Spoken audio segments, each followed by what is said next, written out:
hoje eu quero te dizer que dentro do nosso série Dons, que o sentido da vida é servir. Podemos falar isso juntos? O sentido da vida é servir. Quando eu penso em um sentido da vida para todos, que talvez você já ouviu, não, mas cada um tem que achar seu próprio sentido da vida. Só que a Bíblia é muito claro que existe um sentido da vida e você pode encontrá-lo. E quando a gente pensa sobre textos como esse, Filipenses 2, diz que seja a atitude de vocês a mesma de Cristo Jesus. Está dizendo que essa palavra atitude, que eu trouxe o grego ali, vou tentar falar ali, phronete. E é uma mentalidade dirigida, é uma escolha de fazer a tua mente ser mais como a mente, nesse caso, de Jesus. Então é um convite, foi dado mais ou menos 2000 anos atrás, é um convite para que nós possamos ter a mesma mente que Cristo tem. Agora pensa só no desafio, porque nós temos aqui tantas personalidades, tantas histórias diferentes, e aí vem um convite de pessoas que já viveram, já morreram, e nós também, para termos a mesma mente. E a mente de outra pessoa, nesse caso de Cristo. Então nós temos todo um ensinamento moderno que é contra isso. Então você tem que ter a sua cabeça, não a cabeça dos outros.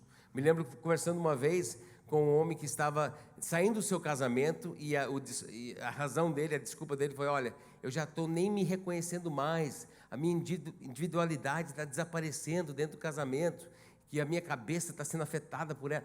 Cara, você está conhecendo a intimidade no casamento e você não está entendendo. Então ele achava que a verdade era que ele precisava ter uma mente só dele. E o convite que nós vamos ver hoje é que Jesus está nos convidando para ter todos a mesma mente que é de Cristo. Agora, será que é possível? Eu quero fazer uma dinâmica, ver se a gente consegue ilustrar isso. Pense num número de 1 a 10, tá? Vai ter que usar um pouquinho, lembrar da escola agora, da matemática comigo. Não fala para ninguém. Todo mundo pensando no número de 1 a 10? Tá bom. Sem falar para ninguém esse número, multiplica esse número por, vamos dizer, nós estamos em 2019, pega 9. Multiplica por 9 o teu número. Consegue? Tinha Enem hoje, né? Não sei se... Tá. Multiplica por 9. Todo mundo já conseguiu? Conseguiu? Tá. Você tem agora um número que tem 2 dígitos. Se você pegar os 2 dígitos e somar eles juntos, por exemplo, se o teu número fosse 12, aí o número que você ia ficar agora seria 3, que é o 2 mais o 1, né? Então você vai pegar os 2 dígitos do seu número e soma os 2 juntos. Conseguiu? Tá. Não fala para ninguém. Tem mais ou menos 5 pontos aqui. Tira 5 do seu número. Pode tirar 5. Subtrai 5. Conseguiu? Tu tem um número agora. Esse número, se fosse uma letra do alfabeto, se fosse o número 1, seria A. Se fosse o número 2, seria B. Ache a sua letra no alfabeto. Achou? Não fala, mas tu achou? Todo mundo? Estão comigo? Tá. Pensa num país com essa letra. Qualquer país do mundo, com essa letra. Pensou? Agora o alfabeto segue, né? Então tem uma outra letra depois dessa. No alfabeto é que segue a tua letra. Pensa, sabe qual é a letra que segue a Então, é o que eu fiz isso, o teste com um dos pastores e errou a segunda letra. Não vou dizer quem foi. Mas, então pega a próxima letra e pensa num animal. Primeiro animal que vem na tua mente. Vocês estão prontos? Será que existe como um povo diversificado como esse aqui ter a mesma mente? Vocês estão pensando em Dinamarca e elefante? Levanta a mão quem estava pensando nisso aí. Isso aí!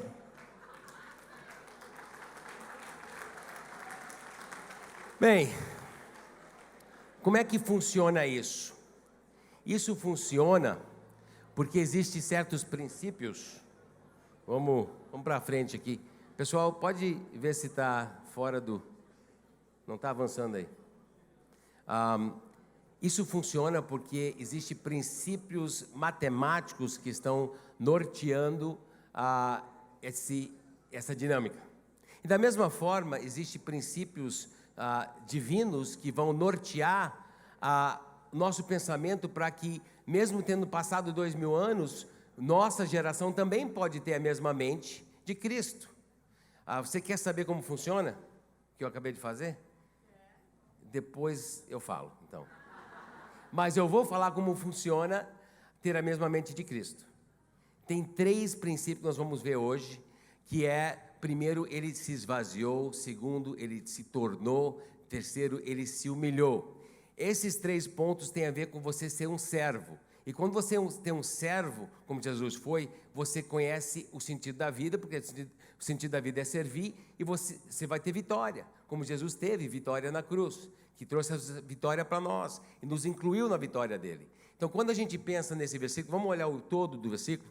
Seja a atitude de vocês a mesma de Cristo Jesus, que, embora sendo Deus, não considerou ser igual a Deus, que era algo que deveria apegar-se, mas esvaziou-se a si mesmo, vindo a ser servo, tornando-se semelhante aos homens, e sendo encontrado em forma humana, humilhou-se a si mesmo e foi obediente até a morte e morte da cruz. Então, aqui nós temos nossos 3 pontos, 3 distintivos da dinâmica de ter a mente de Cristo, que nós podemos ter dentro dos nossos dons bem diferentes, nossas histórias super diferentes, nossa personalidade diferente, porque nunca teve alguém como você. Essa é a verdade. Nós não podemos negar isso. Na verdade, isso é uma riqueza do corpo de Cristo. É que Deus fez você especial, você tem valor, mas Ele quer que a mente de Cristo esteja operando em você, para que possamos ter a mesma mente. E para isso nós precisamos nos esvaziar, nos tornar, nos humilhar, e vamos então ser servos como Ele foi, e é para nós, né? Ele serviu para nos salvar, e nós vamos ter a vitória da cruz. Então vamos avançar dentro dessa dinâmica, entendendo que dons são um convite de Deus para entrarmos na missão que dá sentido à vida.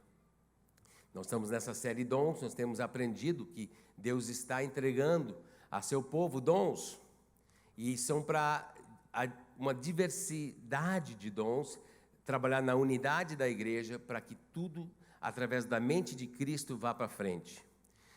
Seu dom é sua ponte para levar amor ao mundo. É importante a gente entender essa ilustração e essa dinâmica aqui. O que Deus te deu, Ele te deu para você levar o amor dele ao mundo. Então vamos falar um pouquinho sobre a importância de uma ponte. Aqui nós temos uma foto, um pouquinho depois, no final da Primeira Guerra Mundial, da Ludendorff Ponte, que atravessa de França para a Alemanha. É uma ponte, aqui tem soldados franceses retornando, e essa ponte é interessante porque na saída, no final da Primeira Guerra Mundial, os franceses entenderam que talvez ia precisar de novo dessa ponte. Então eles encheram os compartimentos de explodir essa ponte de concreto, para que essa ponte não fosse facilmente destruída. Olha só a visão que eles tiveram. Talvez um dia vão incomodar do outro lado desse rio de novo, e nós vamos ter que voltar por aqui. Então eles fixaram aquela ponte como se fosse quase impossível de destruir. Anos depois, Segunda Guerra Mundial, nós chegamos no final dela e temos o avanço aliado para encerrar, para ganhar a guerra de uma vez, para invadir a Alemanha. Então eles chegam para aquela colina, e todas as pontes já foram destruídas, mas tem uma que está em pé ainda. Qual? A Ludendorff, que leva para a cidade de Ramagem. Existe um filme sobre essa história, se você quiser ver, a Ponte de Ramagem, um filme muito interessante dos anos, acho que 55, 60 foi feito esse filme. E esse filme retrata uma batalha épica que aconteceu por 10 dias, onde os alemães tentavam destruir essa ponte, mas os aliados iam reconstruindo e conquistando, e depois perdiam, pegavam de novo, porque esse ponte tinha toda a possibilidade de encurtar a guerra e salvar vidas. Então temos aqui um relato daquela guerra, daquela batalha, porque realmente uma ponte que atravessa e possibilita aquilo que é de Deus entrar no território inimigo, ela é muito importante. E nós temos aqui ação social, nós temos ministérios de amor e cuidado, temos o quilo do amor, nós temos vários pontes que são exatamente para isso, para levar o que é de Deus profundamente para dentro do território inimigo e ali derrotar o inimigo e estabelecer ali o reino de Deus. E é o que estava tentando acontecer aqui nessa batalha. Só que o inimigo sabe que uma ponte assim, ele vai botar tudo contra. Por isso, se você está amando pessoas e usando seus dons e talentos para servir, tem que estar também orando, porque o inimigo quer parar você. Ele não quer pontes que entrem no território dele. Então ali, dentro desses 10 dias, o Hitler ele lançou tudo que a Alemanha tinha para tentar destruir essa ponte. Eles lançaram 367 aviões diferentes e também jatos, bombardeio a jato. Era a primeira vez que foi usado, era muito experimental esse tipo de avião. E estava recém saindo daquela tecnologia no final da guerra. Que bom que eles não tinham um pouquinho antes, porque teria mudado tudo. Mas eles tinham bombardeiros a jato, eles tinham mísseis teleguiados ali embaixo. 11 desses mísseis nunca tinham sido usados também antes. E eles não usavam porque não estava muito pronta a tecnologia. Até alguns deles caíram em cima de cidades alemãs, mas um caiu perto da ponte lá. E imagina então uma batalha onde tudo que o inimigo tem está sendo jogado contra uma ponte, e tudo que os aliados tinham estava sendo jogado naquela direção, porque esta ponte vale muito. E aí eu quero que você agora pense no dom, na experiência e no amor que Deus deu para você, e a oportunidade que você tem de construir pontes para a sua família, onde você trabalha, a sua cidade, e você pode atravessar ali com sacrifício e com amor, levando aquilo que Deus te deu para entregar e levantar o nome de Jesus. Uma ponte vale muito. Tiveram homens sapo, que eles chamavam frogmen, que eram debaixo da água com um pequeno submarino, mas era uma tecnologia bem avançada para tentar levar bombas para explodir a ponte. Mas também os aliados tinham aquele mini tanque ali, que é chamado um Light Canal Tank, que tinha luzes para iluminar o rio, para ver onde estava passando os homens sapo. Todos usaram tudo o que eles tinham por causa dessa ponte. A ponte caiu depois de 10 dias, mas o efeito já tinha acontecido. Mais de 500 tanques tinham passado, milhares de homens, encurtou a guerra. Além disso, quando eles estavam focados ali, os aliados construíram uma ponte provisória um pouquinho mais adiante no rio e não tinha mais volta. Foi início do fim do Hitler. Quando eu penso em pontes, em dons, no nosso contexto, eu penso no início, né? Uma ação de amor. Nós tivemos alguns que saíram, adolescentes e jovens saíram a semana passada, depois do culto de noite, para entregar comida e orar por pessoas na rua. Vamos chamar isso de uma ação de amor. Foi uma ideia pontual que aconteceu, porque os dons estão ali, o chamado está ali, vamos lá fazer. Agora, é mais ou menos alguém entrar num barquinho e atravessar com esforço o rio e entender que foi muito bom, aí conseguimos chegar do outro lado, e aí eles dizem, então vamos fazer isso de novo, um pouquinho mais organizado, aí se chama um evento ponte, vamos organizar mais gente, vamos levar comida então, e acontece, e foi um sucesso, aí entra em contato com o pastor da área e diz, olha, nós queremos fazer isso sempre, a gente queria ter um ministério estruturado de acolher e resgatar pessoas na rua, aí isso pode acabar virando um ministério ponte. Se é bom atravessar ali, vão atravessar bastante. E mais ou menos assim que acontece a dinâmica de uma ação de amor dentro da igreja local, a partir dos dons que estão aparecendo dentro dos membros, ela vira então um ministério formalizado e até pode ser um ONG, se for estrategicamente bom. Então, Deus começa com o pequeno, você e eu, com um dom que aparece, e ela vai sendo usado e pode frutificar até uma ONG, ou com certeza um ministério de misericórdia. Quando eu penso nesse processo, o segredo de qualquer ponte que vai atravessar e entrar dentro de um território inimigo você tem que ter a mente de Cristo. Você tem que ser servo. Você tem que atravessar o amor de Cristo. Então você tem que ter isso em você primeiro para levar para lá. Você não vai poder levar algo que você não tem. Então, nós estamos pensando num texto que poderia falar muito bem desse assunto.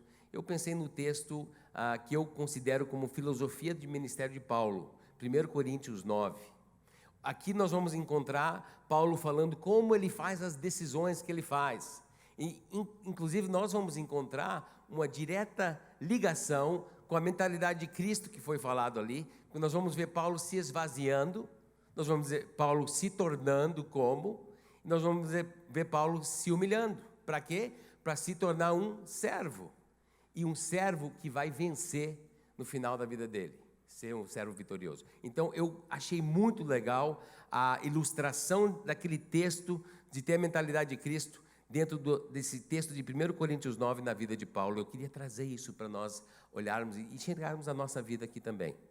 Então, em versículo 19, Paulo diz assim: porque embora seja livre de todos, eu fiz-me escravo de todos. Então, ele está se esvaziando. Ele diz: ninguém me fez um escravo, eu sou livre. E essa talvez seja o grande grito da nossa era: eu sou livre. Pega as músicas da Frozen, né? Eu estava olhando a letra assim, porque eu falei com os adolescentes e eu puxei uma letra da Frozen lá. Não, ninguém vai me parar, eu vou fazer o que eu quero, não tem certo nem errado para mim, eu vou liberar. Que letra, né? Então, aquela princesinha linda cantando aquilo ali, se tu olhar a letra, ela está dizendo: olha, eu não vou me esvaziar coisa nenhuma. Essa é aquela letra. Aí tu vai lá para Mulan: não, minha família não me entende, se eu tiver que obedecer a eles, eu não vou ser feliz. E outra letra de não se esvaziar. Aí tu vai, são filmes divertidos, né? A gente viu com nossos filhos, é só ter discernimento também. Tem que sentar e conversar sobre o que está acontecendo. Aí fomos lá para outro High School Music, trouxemos uma penca de Disney. E parece que eles têm só um roteiro lá que muda os figurinos. Que é assim, ó, a criança está sendo reprimida pelos pais porque quer fazer alguma coisa e eles não querem. Aí a criança se rebela, os pais veem que eles estavam errados, e a criança realmente termina levantando os braços, dizendo: eu sou mais eu. Esse é o roteiro do nosso mundo. Nada a ver com se esvaziar. Mas o Deus do universo, quando olhou para nós, ele disse, ele estava junto, ele estava no topo, sim. Ele estava no céu, na eternidade. Ele diz, ele se tornou um escravo, ele se tornou um servo. Ele veio para servir a gente, ele esvaziou-se. E Paulo diz: embora seja livre de todos, me fiz escravo de vocês. A palavra é doulos, um servo que se escolheu ser escravo, para ganhar o maior número de pessoas possível de pessoas. Então, o evangelho está envolvido. Alcançar vidas está envolvido em você se esvaziar. Agora também, se lembra que era esvaziar-se e depois, a mentalidade de Cristo é tornar-se. Então, quando a gente começa a pensar em tornar-se, muitas vezes a gente, não, mas eu não posso me tornar como os de lá fora, não posso me tornar como os perdidos, eu preciso, mas se Jesus conseguiu se tornar ser humano, e não se perdeu, e nunca pecou, imagina só, você pode se tornar mais como uma pessoa que você quer alcançar, sem você se perder também. É só você ter Jesus em mente, só você ter a mentalidade de Cristo. Você vai descobrir que você tem uma série de preferências que pode ficar lá atrás, você pode preferir aquela coisa que vai alcançar o outro, e você pode esvaziar-se e se tornar mais como. E o Paulo fala sobre isso. Tornei-me judeu para os judeus, a fim de ganhar os judeus. Para os que estão debaixo da lei, tornei-me como se estivesse sujeito à lei. Tu está vendo a flexibilidade? Algumas pessoas dizem, não, mas o Paulo não tem caráter, ele não tem firmeza, ele está se tornando isso, depois aquilo. Ele é um cara esvaziado de orgulho, está disposto a ir lá, conversar na linguagem, em termos, que aquelas pessoas vão entender, e depois ele vai no outro público-alvo, outro pessoal que ele quer amar, ele conversa na mentalidade, dentro dos termos que eles vão entender, e a última coisa que ele está pensando é o que o Paulo quer. Só que o contrário é nosso mundo de hoje. A gente começa a descobrir nossos dons, e pode ser até uma armadilha para nós. Pai, eu descobri meu dom, e meu dom é generosidade, ou vamos dizer, meu dom é hospitalidade. Então, nunca vou servir no berçário, não.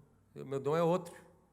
Aí a gente começa a usar o dom como se fosse uma coisa para a gente não ter que fazer algo que a gente não quer fazer.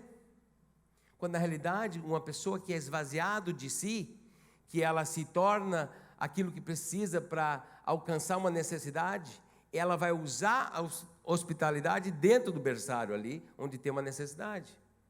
Ela vai usar o que tem para servir, e o que eu quero vai ficar lá para trás. É isso que o Paulo diz. Olha só, diz, embora eu mesmo não esteja debaixo da lei, a fim de ganhar os que estão debaixo da lei. Então ele diz, olha, quando ele estava com os judeus, ele agia de uma certa forma. Quando ele estava com os gentios, que tinham várias leis, ele se comportava daquele jeito, mas ele não estava debaixo da lei. Aí ele nos dá um pequeno, assim, linha demarcatório de segurança. Ele diz, embora não esteja livre da lei de Deus, e sim sob a lei de Cristo. Ele bota isso aí por causa que ele vai dizer daqui a pouco, faça tudo para com todos, e o tudo e todos, ela é super abrangente. E para não chegar assim, o cara, Shane, esse verão eu tenho ministério para os nudistas. Eu sei que Deus me deu esse chamado. Aí a pessoa diz, acontece vários tipos de, Shane, eu acho que Deus está me chamando para deixar a minha esposa ir lá. O que é isso, cara? Lei de Cristo. O que é lei de Cristo? Que lei é essa lei de Cristo? Eu puxei aqui para a gente não esquecer. João 15, 12 a 14 diz, esse é meu mandamento. Jesus falando, ame uns aos outros como eu amo vocês. A lei de Cristo é você se submeter ao amor de Jesus e amar pessoas como Jesus amou. É isso. Então diz, quando você entende que isso norteia todas as nossas decisões, aí nós podemos ser muito criativos, usando nossos dons e talentos para servir e nos tornar mais como aqueles que nós vamos alcançar, porque nós vamos sempre servir a Jesus primeiro, e nós vamos sempre ter o objetivo de amar pessoas como Jesus amou. Continua aqui, não existe amor maior do que dar a vida por seus amigos. Vocês serão meus amigos se fizerem o que eu ordeno. Então, a lei de Cristo é o amor. E quando você tem isso te norteando, você pode ser muito criativo. Continuando no construa pontes, se tornando, primeiro era se esvaziando, agora se tornando. Para com os fracos, tornei-me fraco, para ganhar os fracos. Tornei-me tudo para com todos, para de alguma forma salvar alguns. Quantos aqui dizem, eu gosto quando eles me chamam de fraco? Esse é meu apelido favorito, é fraco, mole. Eu posto, sou mole. Não, ninguém gosta, é um diminutivo, né? Uma coisa chato. Mas sabe o que Paulo está dizendo? Eu estou disposto a ser considerado coisas desagradáveis para mim, para estar com pessoas que são desagradáveis para mim. Se tem alguém que está na consideração fraca, eu posso ir lá, ficar com o fraco e até ser considerado fraco, porque a vida daquela pessoa vale mais do que a sua situação fraca.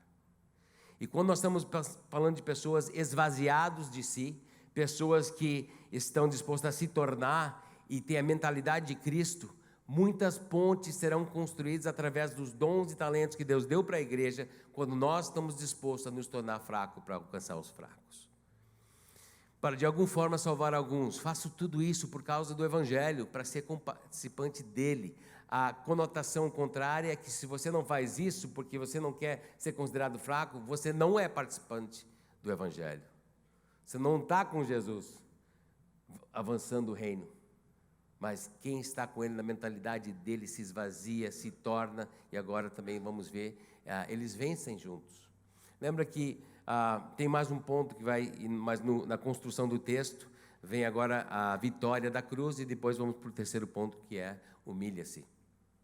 Então, versículo 24, Paulo diz assim, vocês não sabem que todos os que correm no estádio, apenas um ganha o prêmio? Corra de tal modo que alcance o prêmio.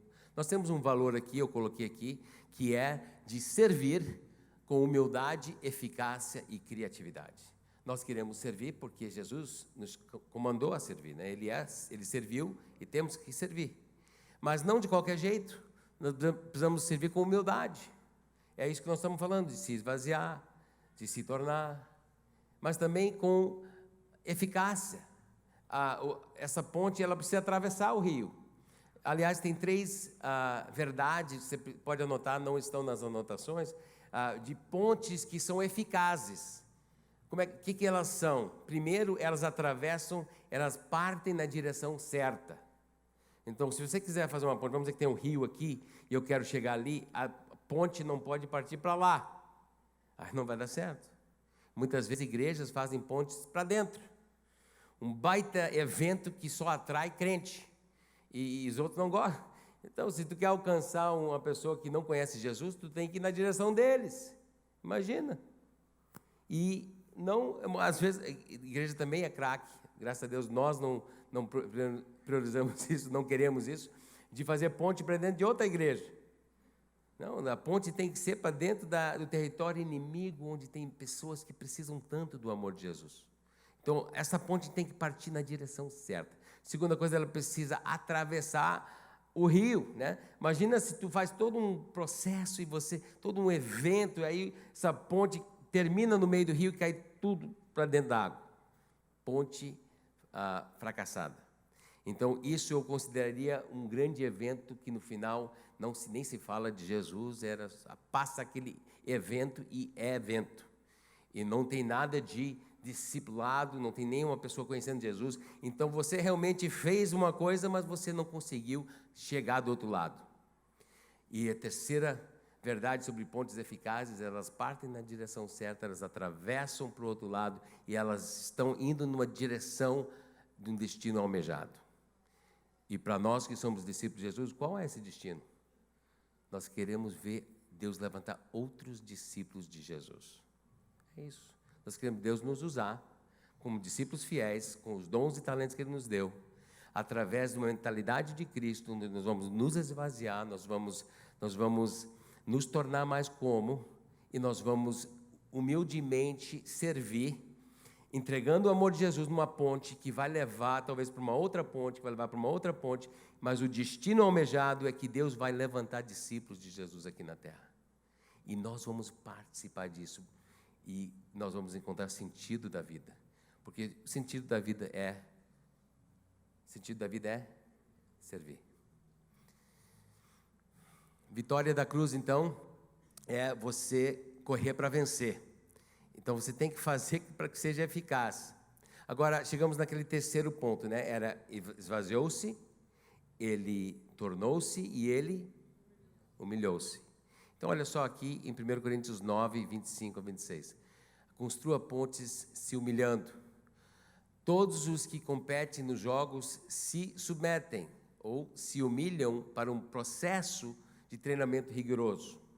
Agora, talvez você não cresce, porque às vezes as pessoas estão tentando te ajudar e não estão conseguindo.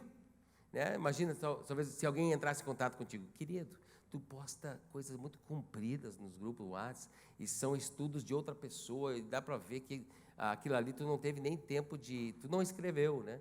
E por que você não posta um versículo que você mesmo leu, e alguma coisa que Deus falou contigo, mas se você fica só repostando as coisas dos outros, ninguém mais dá nem credibilidade para o que você posta.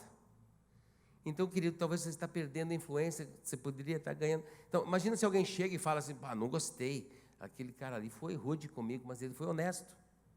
Daqui a pouco alguém fala contigo, olha, você está falando com a tua esposa em frente dos outros e parece que está xingando ela, e aí depois você quer falar de Jesus, ninguém quer te ouvir porque tu não tem autodomínio.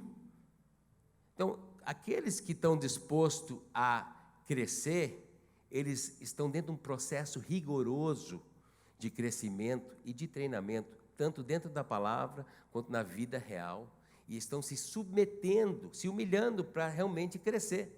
Você se humilha para crescer? Você deixa tua vida, pessoas têm acesso à tua vida para você melhorar?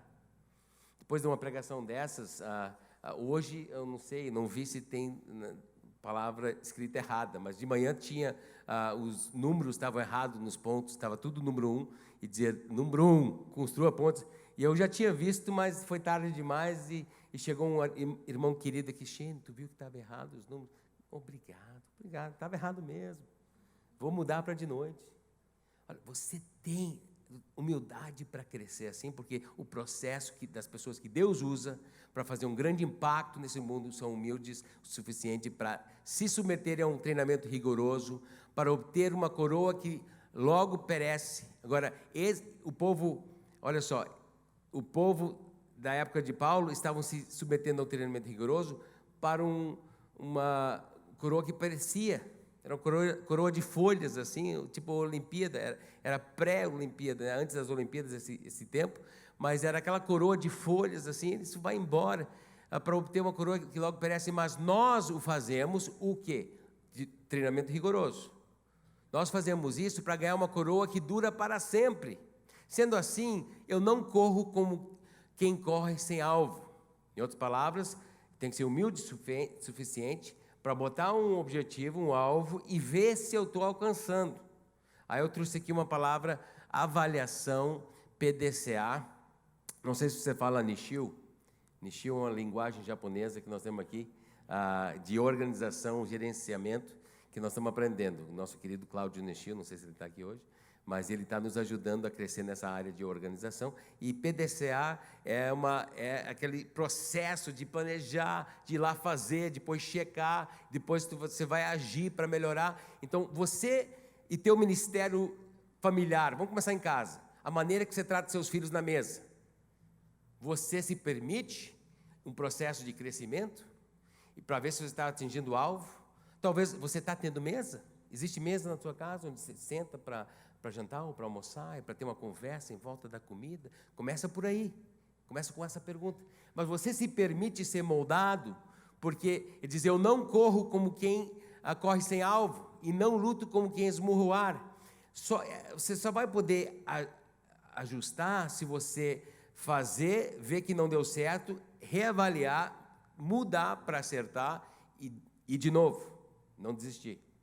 Então, quando eu estou pensando sobre uma igreja de servos, que vão servir com humildade, eficácia e criatividade, pessoas que receberam dons e estão descobrindo esses dons, eu estou pensando sobre uma igreja inteira, cheia de pessoas que estão dispostas a esvaziar-se, a se tornar mais como. Começa em casa. Eu me lembro quando eu comecei a jogar Call of Duty com o Gabriel, para alcançar o coração do meu filho, que gostava desse videogame. A Michelle começou a jogar Naruto, as cartas de Pokémon, né, um jogo muito difícil para adulto entender, e até para ler as cartinhas, ver se tinha que ter aquilo dentro de casa ou não, ela começou a ler aquilo ali com o Gabriel, e é o grande dia onde a mãe ganhou do Gabriel no Pokémon. Mas sabe que, às vezes, nós estamos deixando outras pessoas passar esse tipo de tempo com nossos filhos, e eles estão conquistando o coração deles. Quando você vai construir pontes, se humilhando, se permitindo crescer, você também vai entender que você vai ter que disciplinar o seu corpo. Olha só o que Paulo disse, disciplina o meu corpo como atleta. Aí ele diz, treinando, e a palavra é dulagogo. Eu acho que é isso aí. Se alguém quiser me ensinar, eu vou aprender a falar melhor. Dulagogo, que é uma palavra grego que fala aquela mesma palavra lá do início, versículo 19, que é o doulas. Você lembra que eu me tornei um escravo? Sabe que Paulo diz isso? Agora ele vai fechar a ideia, dizendo, olha, você lembra que eu disse que eu me tornei um escravo? Eu me escravizo, eu me torno um servo, diariamente, para que, olha só, de modo que depois de ter pregado a outros, eu mesmo não seja desqualificado. O que é uma vida desqualificada? Às vezes a gente pensa que uma vida desqualificada é você não chegar a preencher todas as suas potencialidades. Você não chegou em tudo que você podia ser. Eu quero dizer que tem gente que já cumpriu muita potencialidade lá na empresa e foi desqualificado em casa. Desqualificado nos relacionamentos. Desqualificado é quando você não resume sua vida como servo. Quando você não batalha contra a carne, contra os desejos que lutam diariamente para tirar você do desejo de se esvaziar, de se tornar, de se humilhar. E quem não consegue vencer essa batalha, se eu não me esvaziar, se eu não me tornar mais como para alcançar, se eu não me humilhar para participar da vitória da cruz, serei desqualificado. É muito sério isso numa série de dons, porque nós estamos aprendendo semana após semana que Deus tem dado dons para nós usarmos. E o sentido, já que o sentido da vida é servir, o propósito do seu dom também é servir. E de você amar pessoas através daquilo que Deus te confiou. Está aqui a série, está aqui os dons, né, que a gente colocou no nosso site. Quem aqui fez aquela prova de dons já? Aquele teste de dons? Vou levantar bem pouca gente. Tudo bem. Mas você pode estar ali no site, fazer aquele teste de dons. Tem mais uma pessoa aqui, graças a Deus. Mas o que é importante? Você vai descobrir seu dom não só sobre um teste. O teste pode te ajudar, mas você vai descobrir seu dom servindo. E a igreja e as pessoas de fora vão observar você e vão dizer, olha, você tem dom nisso. Você tem dom nisso, hein? Você vai começar a crescer nessa área. Preparando para essa pregação, eu tive o privilégio de ler 2 livros, que eu queria ler faz tempo, o outro foi citado num, então puxei para não ficar sem entender o assunto. O que eu li, que eu queria ler, era do Viktor Frankl, o Man's Search for Meaning, ou O Sentido da Vida. E esse livro, ele citava Maslow, ou pelo menos ela me levou a pensar sobre o pirâmide de Maslow, então eu busquei entender esse assunto aqui também. Alguém já viu esse pirâmide antes? É quase que a doutrina da nossa era, pirâmide de Maslow, né? As pessoas começam lá embaixo, né, com as necessidades básicas. Se você não tem comida ou água, então você não tem segurança. E aí, se você não tem segurança, você não está pronto para relacionamentos saudáveis. Se você não tem relacionamentos saudáveis, você falta autoestima. Mas o topo desse pirâmide é o quê? Autorrealização. É o topo do que o mundo oferece para você. Você se autorrealiza através de experiências pico. E lá você, eu cheguei. Né? Olhando isso aqui, deixa eu pegar uma frase que o Maslow falou. O único rival é a própria potencialidade. O único fracasso de alguém é deixar de cumprir as próprias potencialidades. Nesse sentido, todo homem pode ser um rei. E, portanto, deve ser tratado como rei. Bem, eu já vi fracassos mais do que... Eu já vi alguém que chegou, talvez, a cumprir as potencialidades, né, na empresa e ser fracasso em casa. Existem outros perigos de fracasso. Não só você não chegar no topo do que você consegue, mas você não ser a pessoa que Deus chamou para ser. Então, quando eu estava olhando isso, eu queria comparar com esse outro livro que eu recomendo que em algum momento na sua vida você pare para ler. É precioso. O Viktor Frankl foi um homem, um psiquiatra que passou pelo campo de concentração e ele dá descrição da vida lá dentro do campo de concentração. Ele perdeu a esposa e a filha durante a Segunda Guerra Mundial em outros campos. Uma história interessante que eu descobri, o Viktor Frankl esteve em Porto Alegre em 84, na PUC, e lá palestrando, um outro judeu que morava aqui no Bonfim falou para ele, olha, eu estive no campo com a sua esposa, eu vi onde ela morreu, o sorteio que ela foi levada lá para os fornos, e ele pôde finalmente fechar esse mistério, o que tinha acontecido com a esposa dele. Aconteceu aqui em Porto Alegre isso. Mas esse livro do Viktor Frankl, ela traz o que ele chama de logoterapia. E eu virei fã desse negócio. Sou fã. Tem mais alguém fã de logoterapia aqui? Tá bom, tem mais um. Cara, eu sou fã porque tem muito atitude de Cristo nesse negócio. Olha só, ele diz que durante o sofrimento que ele passou ali, que ele descobriu que o sentido da vida é servir e amar. E você, lá, isso não interessa se você está dentro de um campo de concentração ou fora. Algumas citações. Então, lá o topo do pirâmide que ele traz não é autorrealização, é transcendência. Ele diz, se você não transcende si mesmo, em outras palavras, se você não passa além de si para servir uma causa maior, a sua vida nunca vai ter sentido. Que profundo, né? E olha só algumas citações dele. Quem tem um para quê viver, suporta qualquer como. Se você tem um propósito, você vai aturar as circunstâncias piores. Quanto mais alguém se esquece, né, de si mesmo, doando-se a uma causa para servir, outra pessoa para amar, mais humano ele é, mais ele se realiza. Mais um. O que é chamado de autorrealização não é um objetivo atingível, pela simples razão de que quanto mais alguém mira nisso, mais ela erra o alvo. Em outras palavras, a autorrealização é possível apenas como efeito colateral da autotranscendência. Traduzido, se você tenta amar si mesmo como o topo da sua vida, você vai se desapontar com o romance de amar si mesmo. Você já se conhece. Não é um futuro que Deus te criou. Para o alto amor, eu sou o mais... Você tem que amar outra pessoa. Você tem que servir algo fora de você, para encontrar o sentido da vida. Então, comecei a comparar essas duas coisas. O Viktor Frankl trouxe o sentido da vida é servir, enquanto o pirâmide de Maslow, ela foca no sentido da vida é evoluir.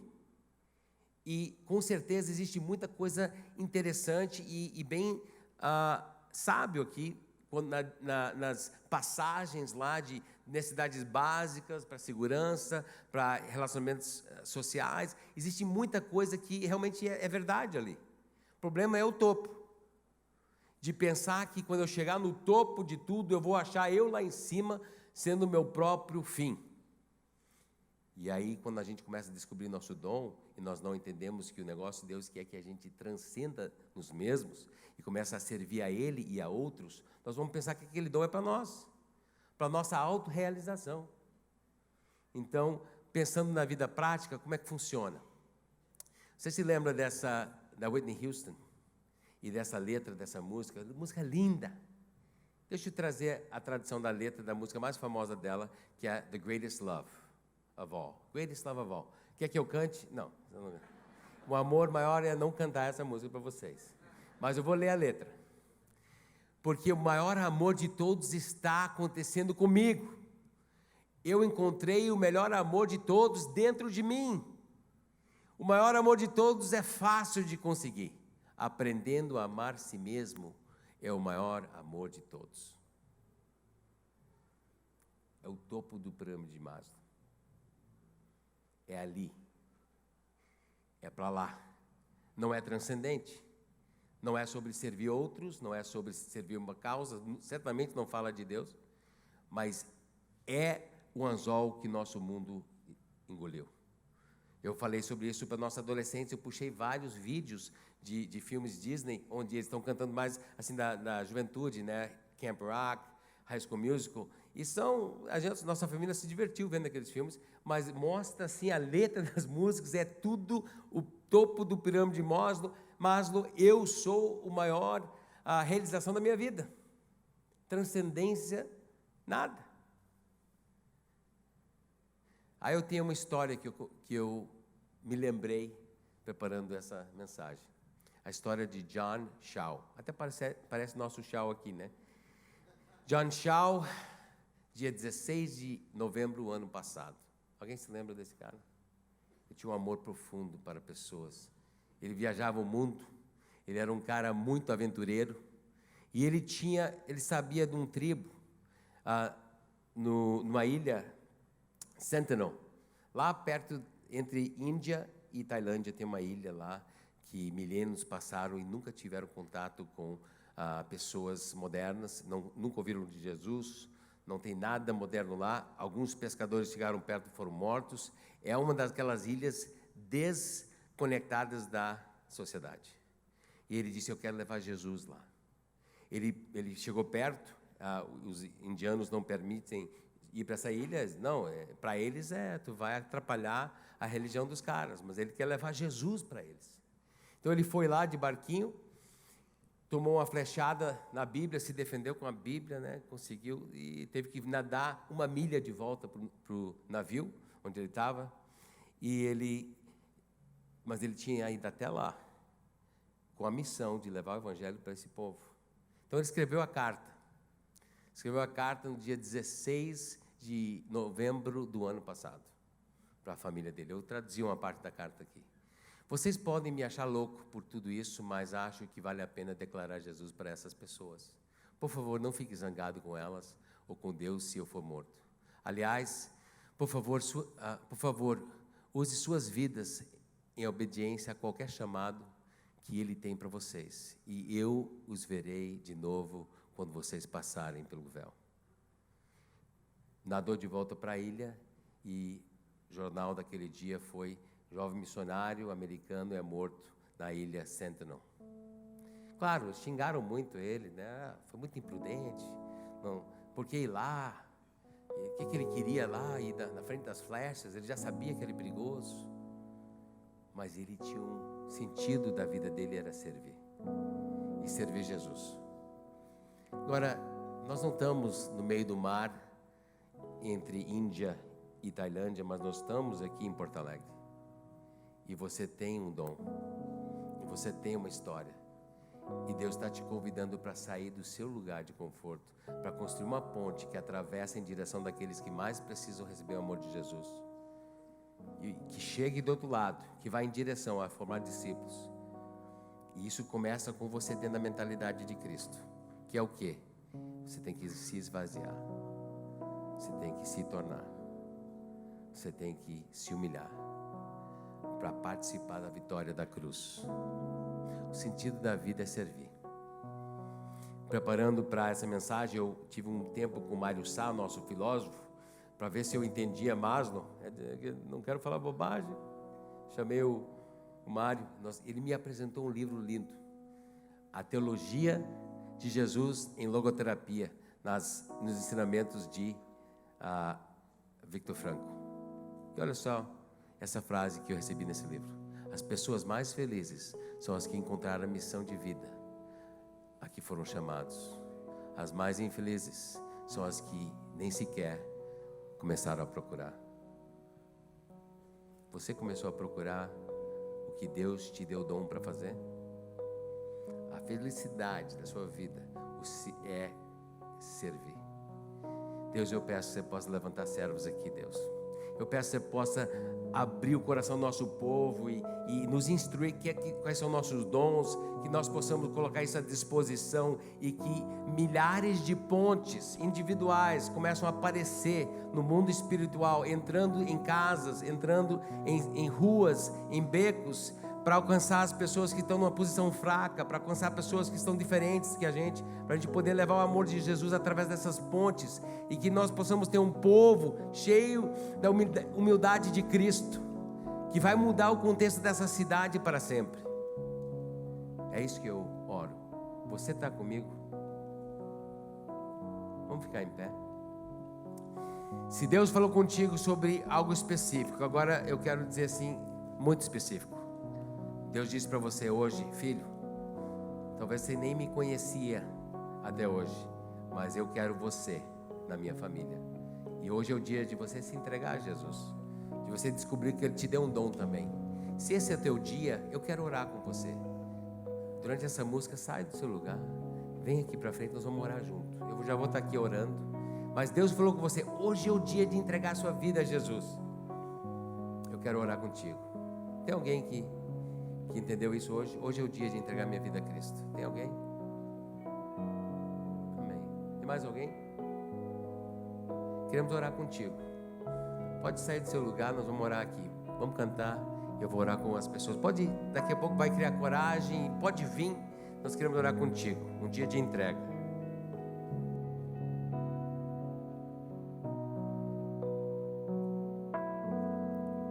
A minha fonte é o teu amor, minha colheita é o teu amor, minha herança é o teu amor.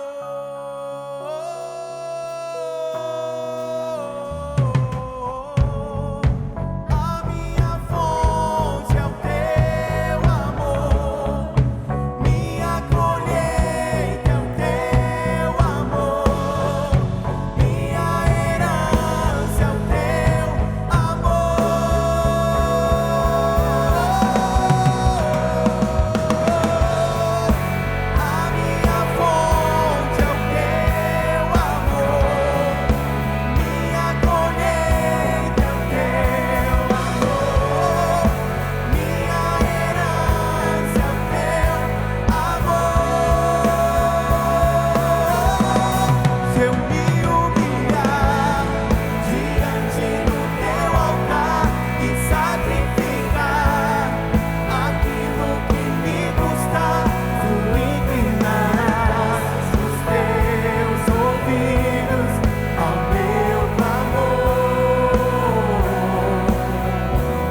mais vale um dia no centro do teu querer, que toda a vida seja mais te conhecer. Tu és minha fonte, minha colheita, minha herança. Se eu me humilhar diante do teu altar e sacrificar aquilo que me custar, tu inclinarás os teus ouvidos ao meu clamor. Mais vale um dia no centro do teu querer, que toda a vida sem jamais te conhecer. Tu és minha fonte, minha colheita, minha herança.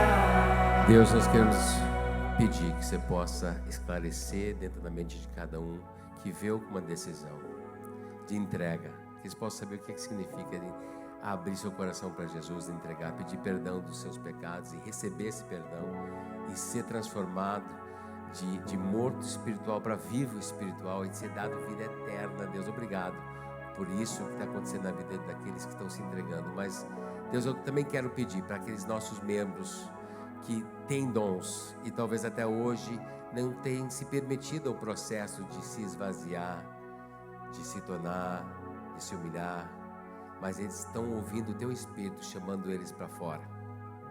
Se você é um daqueles, você está ouvindo o Espírito dizendo: eu quero mais de você, com a mente de Cristo, se esvaziando, se tornando como, se humilhando. Se Deus está falando contigo hoje, levanta a mão para saber quem está ouvindo do Espírito aqui hoje.